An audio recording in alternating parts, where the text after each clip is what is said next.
இங்க ஒரு சீக்ரெட் லேப்ல ஒர்க் பண்ணிட்டு இருந்த ஒரு சயின்டிஸ்ட் கை ஸ்லிப் ஆகி ஒரு பயங்கரமான வைரஸ் இருந்த கண்ணாடி பாட்டில கீழே போட்டு உடைச்சிடுறாரு. அது உடஞ்ச உடனே அதுக்குள்ள இருந்த வைரஸ் புகை மாதிரி அந்த லேப் ஃபுல்லா ஸ்பீடா பரவ ஆரம்பிக்குது. அப்போ ஒரு சயின்டிஸ்ட் அங்க இருந்து வேகமா எஸ்கேப் ஆக ட்ரை பண்றாரு. அப்போ அவரோட பாதுகாப்பு கூட கிழிஞ்சி இருந்ததால அவர் வெளியே தப்பிக்கிறதுக்கு முன்னாடியே அந்த வைரஸ் அவரோட பாடியில புகுந்துருது. உடனே அந்த லேப்ல ஒர்க் பண்ணிட்டு இருந்த எல்லாரும் உயிர் பயத்துல வேகமா ஓடுறாங்க.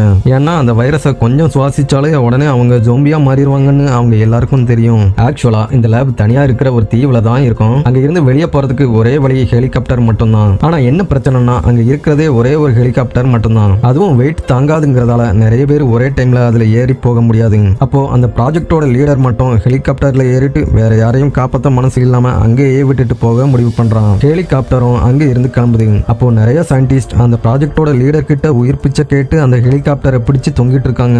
நூத்துக்கணக்கான பேர் ஒரே டைம்ல ஹெலிகாப்டர்ல தொங்கிட்டு இருந்ததால அந்த ஹெலிகாப்டர் பேலன்ஸ் இல்லாம தடுமாற ஆரம்பிக்குது. ரொம்ப நேரமா அதை பிடிச்சுக்க முடியாம ஒவ்வொருத்தரா கீழே விழ ஆரம்பிக்கிறாங்க. இவங்க விட மாட்டாங்கன்னு தெரிஞ்சு அந்த லீடர் அந்த கொடூர வைரஸ் இருந்த பிரீஃப் கேஸை ஓபன் பண்றான். அதை பார்த்து பயந்து அந்த சயின்டிஸ்ட் எல்லாரும் வேண்டாம்னு அவன் கிட்ட எவ்வளவோ கெஞ்சுறாங்க.